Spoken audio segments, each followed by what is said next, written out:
Austin James, were the apostles Torah observant?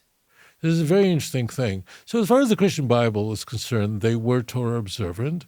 Now, there are times when the Pharisee, the Jews, see the followers of Jesus doing something that they thought wasn't correct, like pulling up, wheat on the Sabbath, which would be a forbidden act. But this is very intriguing. This is like at the end of Mark chapter 2 as an example. So Jesus, in defending their behavior, because you're not allowed to can't harvest food on the Sabbath, that's forbidden.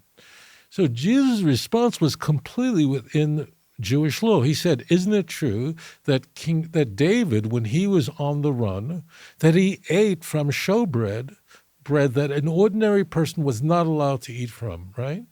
That's a great answer, which means that King David's life was in danger, and therefore he was allowed to break the law. That's using rabbinic thought in order to respond to his detractors.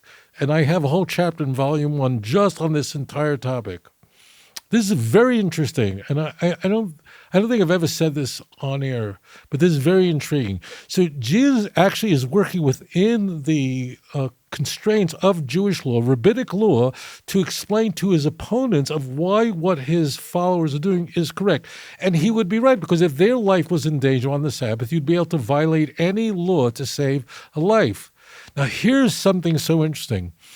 So Mark, we talk about as our earliest gospel, but there's no question that there's an earlier gospel that doesn't survive, because the author of Mark doesn't stop there. He could have, but he then has a commentary, and he ends the chapter by saying, therefore, Jesus is the Lord over the Sabbath. Holy smokes, where did that come from? So that's a comment. That's not Jesus talking. That's the narrator talking.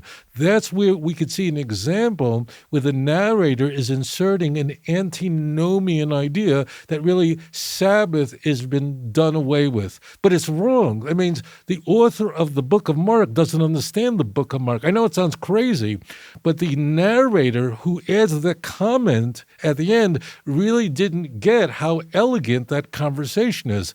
And we see this antinomian view popping all over Mark. Mark 7, it's not what enters your mouth and defiles you, comes out of your mouth. So these are all antinomian ideas that, of course, have their precedence in Paul's letters that are earlier. But here's an example, a crazy example, where the editor of the book of Mark did not understand the canvas upon which he was painting. He no doubt had the story from an earlier source, and then he puts an antinomian comment at the very end. Great question. If you enjoyed this program, please like and subscribe. אדון עולם אשר מלך בטרם כל יציר נברא ועת נעשה בחפצו כל אזי מלך שמו נקרא ואחרי ככלות הכל לבדו ימלוך נורא